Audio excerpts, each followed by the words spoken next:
ಕಷ್ಟಪಟ್ಟಿದ್ರೆ ದುಡ್ಡು ಅನುಭವಿಸ್ಲೇಬೇಕು. ಅದೇ ನ್ಯಾಯ ಅದು ಆ್ಯಕ್ಚುಲಿ.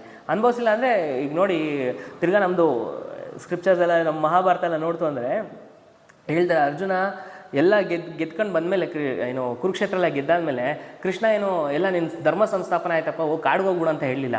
ಆಸ್ಥಾನ ನೀವು ರಾಜ್ಯಭಾರ ಮಾಡಿ, ನಿಮ್ಮ ಹಕ್ಕು ಅದು, ನೀವು ಅದನ್ನ ರಾಜ್ಯಭಾರ ಮಾಡಿ ಅಂತಲೇ ಹೇಳಿದ್ದು. ಇನ್ ದ ಸೇಮ್ ವೇ ನಾವು ಏನಂತೀವಿ, ಧರ್ಮ ಅರ್ಥ ಕಾಮ ಮೋಕ್ಷ ಅಂದರೆ ಧರ್ಮದಿಂದ ಅರ್ಥ ಸಂಪಾದನೆ ಮಾಡಬೇಕು. ಅರ್ಥ ಅಂದ್ರೇನು, ದುಡ್ಡು ಕಾಸು, ಇನ್ನು ತುಂಬ ಸೂಪರ್ಫಿಷಿಯಲ್ ಲ್ಯಾಂಗ್ವೇಜಲ್ಲಿ ಧರ್ಮದಿಂದ, ಧರ್ಮ ಮಾರ್ಗದಿಂದ ಅರ್ಥ ಸಂಪಾದನೆ ಮಾಡ್ತೀವಿ. ಅರ್ಥದಿಂದ ನೆಕ್ಸ್ಟ್ ಬಂದು ಕಾಮ ಅಂದರೆ ಡಿಸೈರ್ಸ್ಗಳು, ನಮ್ಮ ಆಸೆಗಳನ್ನು.